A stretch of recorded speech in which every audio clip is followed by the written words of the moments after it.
Is there somewhere where you can lie down? Of course. Poor Peter. Take him to my room. Yeah, son, put your arm around my neck. That's the old chap. Mr. Holmes, you must find Nancy. Quite. Poor Peter. That girl disappeared right from under our noses. It's unbelievable. I better try to trace that truck. That won't lead us anywhere. Our antagonist is too clever for that. But the girl must be found immediately. You're sure the police chemists found nothing definite in their examination of the trunk? Not one thing pertinent to the case. What about Grayson's body and the blanket it was wrapped in? Nothing. Every object connected with this case has some kind of story to tell.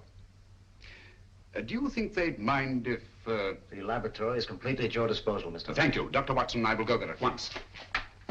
Usual findings on the trunk, Mr. Holmes. Bought in Washington, been banged about a good deal. All labels removed. And the body? No marks of any kind. Very well. If you need me, call. Thank you.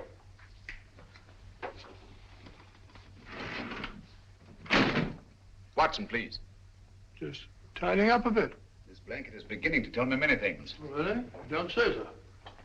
It only remains to translate them properly. Yes. And just as I thought. This blanket has had a most varied history. It's been on many a sea voyage. The latest not 6 months ago. Since then, it has been used to wrap a multiplicity of objects. Carvings of teak wood, candle snuffers made of pewter.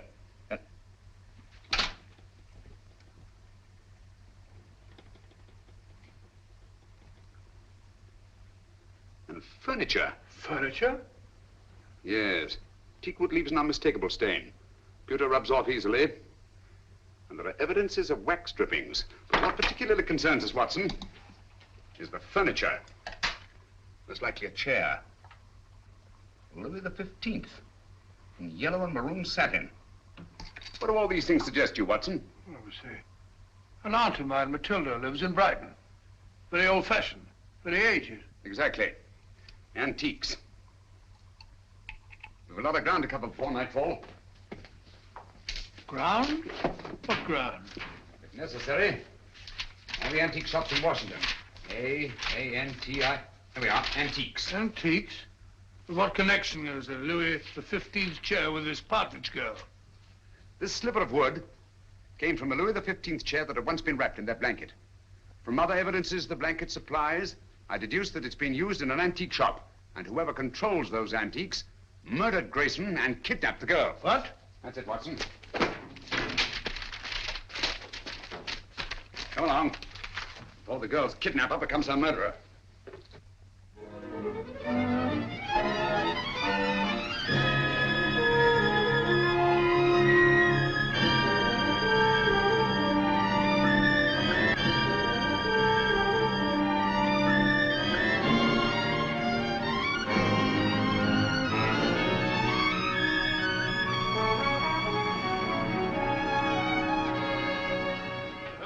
Fed up with all this shopping for antiques.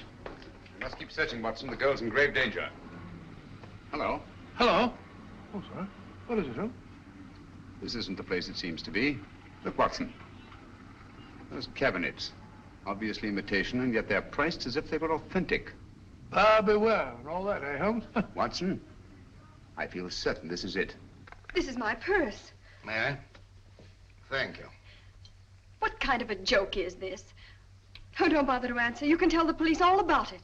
And you shall, I promise you. But there are no police here. Haven't you noticed? We are quite alone.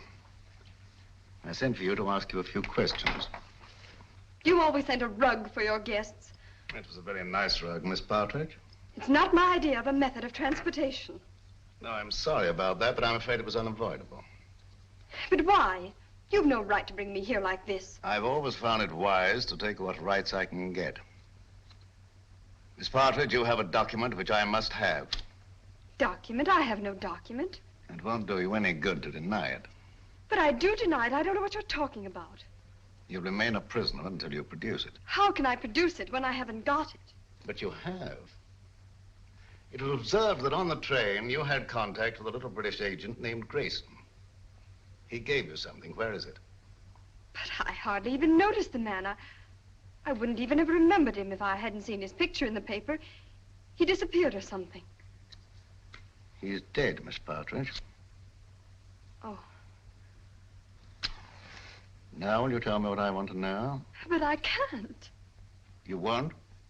I can't, I tell you. Let me out of here. He gave me nothing. That's strange, because I know he spoke to you. There's something very curious about that door up there. To open it, you'd have to know the combination. But I tell you, I spoke to no one on that train. Now, didn't the little man try to be attentive to you? Oh, he may have offered the usual courtesies. I don't even remember. I see. I'm sorry. Aren't you spoke one of these? Thank you. And you're quite sure he said nothing at all to you? Of course I'm sure. Permit me.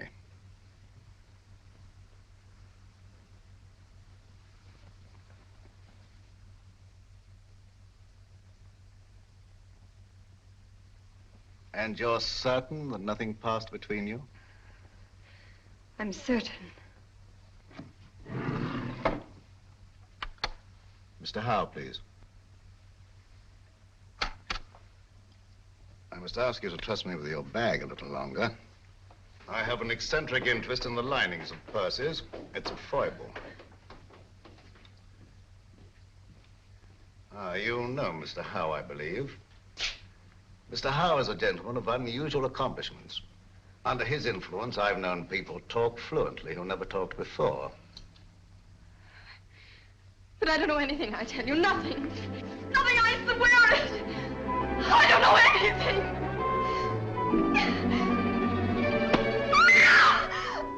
You stay out here. I'll go inside. I'll assume the character of an eccentric art collector. As soon as I'm convinced that this is the place we're looking for, I'll signal to you. And you get Grogan and bring him here on the run. But don't lose any time. An extra second may cost a life.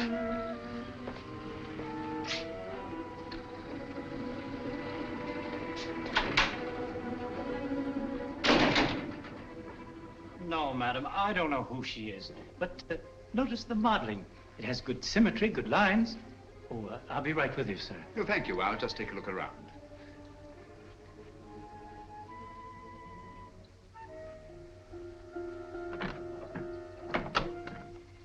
What an extraordinary cabinet. Spanish. Moorish influence. Imitation, of course. It is not an imitation, it's authentic. Oh, come now, my dear man. Ah, may I see some of these ceramics? Those aren't for sale. They're Ming vases mostly, and they haven't been marked yet. Well, that's really a very little consequence. You see, if they're genuine, I can tell to within a shilling what the international price might be. If you please, sir, there are other customers. Oh, yes, of course. Well, I'll just look around. Ah, what a very interesting collection of pewter.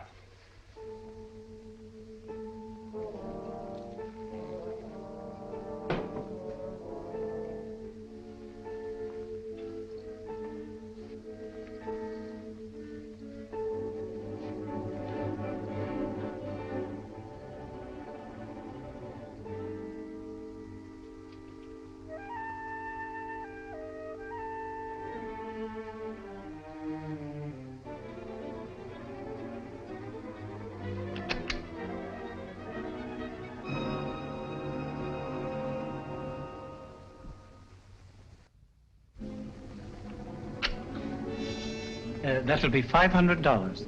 Now, would you just give me the address where you want it sent? Yes, Mrs. J. Wellington, Jr. DuPont Circle.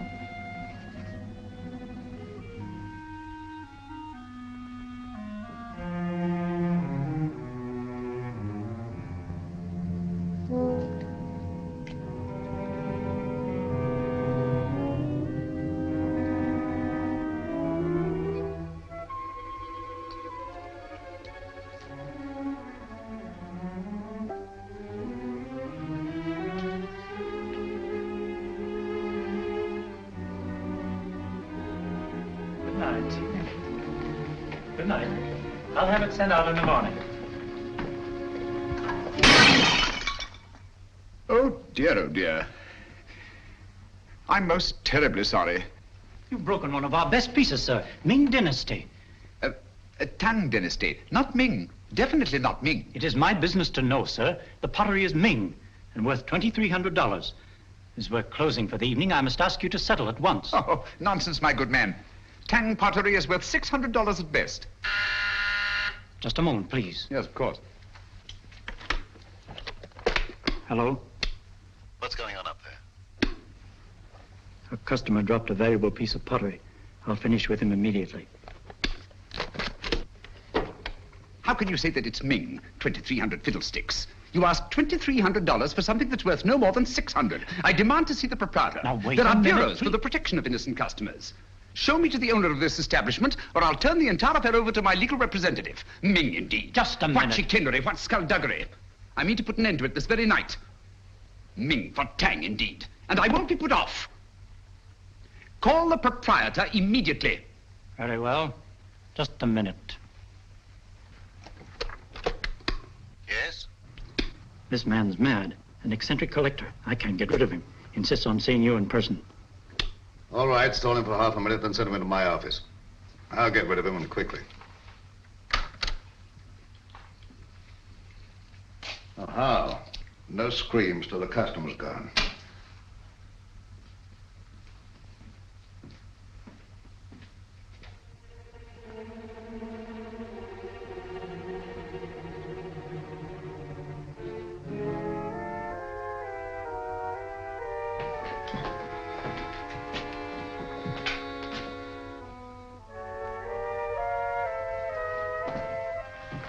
You get downstairs.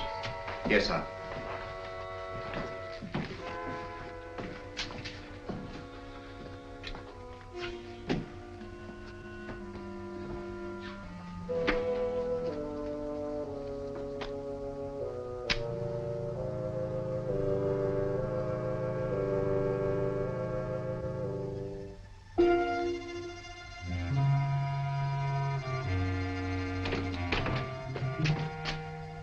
I'm most frightfully sorry.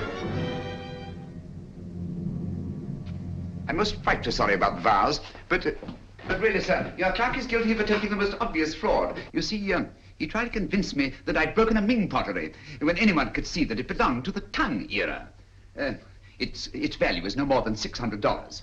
All right, you pay him the 600. We'll call the matter settled. Oh, thank you very much, sir. Thank you. I'll send you my check in the morning. I see you know the London value of these pieces. It's my business. Exactly. Yes, exactly. You know, I think you're just the man to help me find some furniture I'm anxious to get. I'm most frightfully bored with the usual conglomeration of pieces that we can pick up on the other side. What do you really want, Mr. Sherlock Holmes? Herr Heinrich Henkel, or as you now call yourself, Mr. Richard Stanley. In 1914, secret agent to the German Kaiser.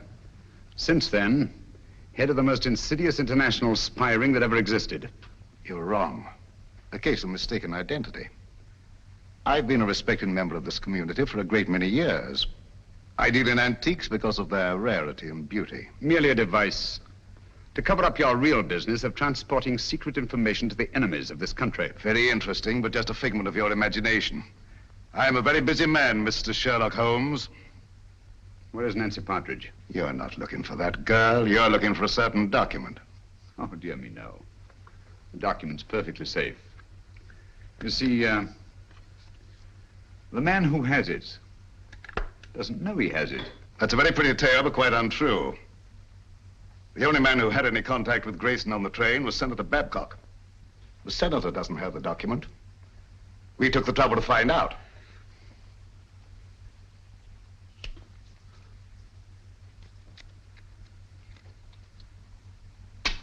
Permit me. Thank you. Perhaps you've been misled by the common notion regarding the shape and bulk of state papers. They might easily have been reduced to a convenient size, you know. Say, a document no larger than a postage stamp. Postage stamp, huh? That's a very interesting theory, but not supported by the facts. And quite beside the point.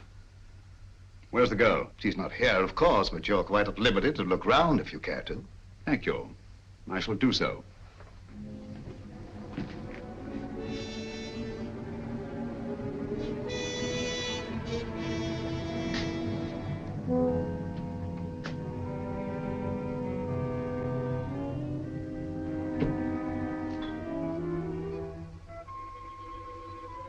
Interesting piece. Spanish, isn't it? Moorish. Oh, my error. It's an amazing specimen.